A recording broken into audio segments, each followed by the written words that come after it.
billion deficit inherited from the Tory party, that they had no alternative but to take the difficult decisions to take away the winter fuel allowance.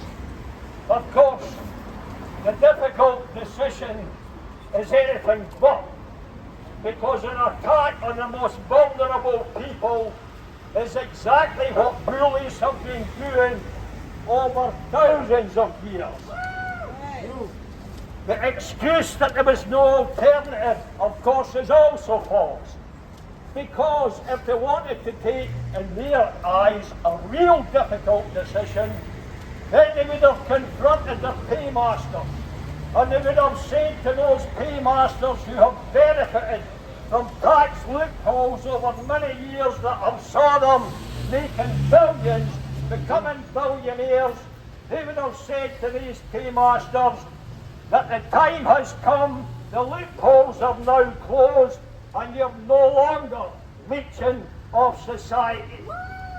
But rather than take that difficult decision, they attack the pensioners. So we are here today to say that ceases now. We will unite with these pensioners. The other thing I should say is to expose the hypocrisy and the cynicism of Anna Sarwar when he said that if we're elected in 2026, we will reinstate the winter fuel allowance. He's almost saying, vote Labour in 2024 and we'll take away your winter fuel allowance, but if you vote for us again in 2026, we'll give you it back. Now, had that been the policy, it's as if there were two different entities, the Labour Party in Scotland and the Labour Party at UK level. Had it been the case, of course, that it was a Labour Party policy in Scotland, then we have to ask the question, why did they not take the whip away from the 35 MPs, including Chris Murray, who voted to do away with the winter fuel allowance? Those 35 Scottish MPs voted in the full knowledge that by their actions, and by their own figures, by the way, in 2017, 4,000 pensioners could die as a result of losing the winter fuel allowance. So we have no truck with him whatsoever. But equally, while we welcome the statement yesterday from the Scottish Government that they will address the issue, as they're doing in Northern Ireland as well, we want to keep the pressure on the Scottish Government because we want the full reinstatement of the winter fuel allowance, and we want it this year, not next year.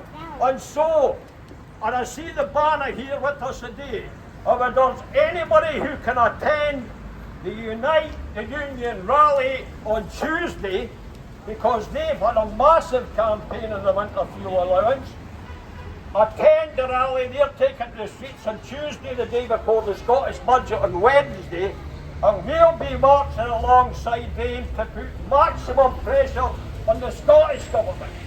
But let's make it absolutely clear, the blame of this lies firmly at the hands of the Labour government in Westminster, and they will be held to account. And it's time that the MPs knew that they're elected to serve the people, which is why we are here today to say to Chris Murray, and we recognise that Chris won't be in the office today because he'll be in Parliament debating the assisted dying bill. Ironic, because if there's anything more assisted dying than withdrawing the winter fuel allowance, and I don't know what it is. However, we'll hold him to account because we are demanding in the petition that he, as our MP, holds a public meeting in the most affected area of his constituency, Craigmillar and Niddrie, and explains to the people there why he felt it necessary to withdraw that benefit. That's why we're here today. We're going to deliver a petition And before we just finish up, I'll hand to my colleague, Willie Black, just to say a few words. Willie. Just before we left the office, Derek says, I'll say a few words and you can say a lot of words. So you can see the reverse of that today. Now I think that Derek has stolen my thunder and the comments that he's made are absolutely right. We can't leave the field. Some of us might have retired to work, but we've not given up the fight. And that's what we need to take it.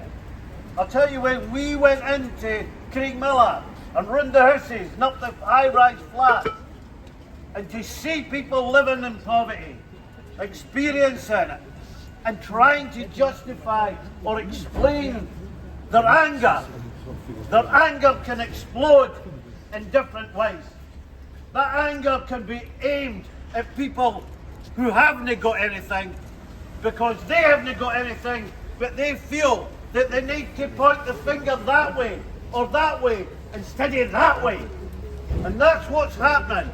People can be put against each other when the resources of the society are undivided or divided in a horrible way. I see Mick here, and Mick, we were talking coming in the car about the miners' strike in '84 and all the consequences of that defeat. And I have to tell you that I used to go and hear people like Mick McGarty talking. And he once said at a rally I was in, and I've used it over and over again, and I make the apology. He said it's not the slice of the cake, it's whose hands on the bloody knife. And our hands have been taken off that knife. And we thought, maybe that naively maybe, that the Labour government coming in would destroy the idea of austerity. What have we heard? We've heard that austerity is gone. Well, I have to tell you, I come from North Edinburgh, and austerity has not gone. It's just got a new label. It's wrapped up in a different box, but it's got the same consequences. When Derek talks about the deaths, maybe the deaths, they are an absolute certainty. If you look at something like Age Scotland's website, you see an explanation there that can be used by us all to take it to Labour councillors, Labour MPs, SNP, Lib Dems, Greens, and say you have to do the very reverse of what you've been doing. We're not going to wait a year for some money to fall down, because by that time, many thousands across Edinburgh as well as the UK will be dead. Because we know, and I worked for nearly 30 years for Scottish Power. I never worked in the section that used to cut people off. I refused to do that. But I have to tell you, Scottish Power's profits are way up there. British Gas, power way up there. The profits. We need to get that, our hand on the knife that slices to working class areas, the right amount of money that would solve many of the problems. Yes.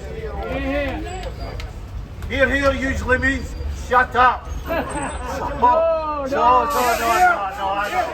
know, you want to hear it. Now listen, we have to say that when Chris Murray returns to here, and I know that Derek went in just recently to try and engage with him, maybe we would keep pushing.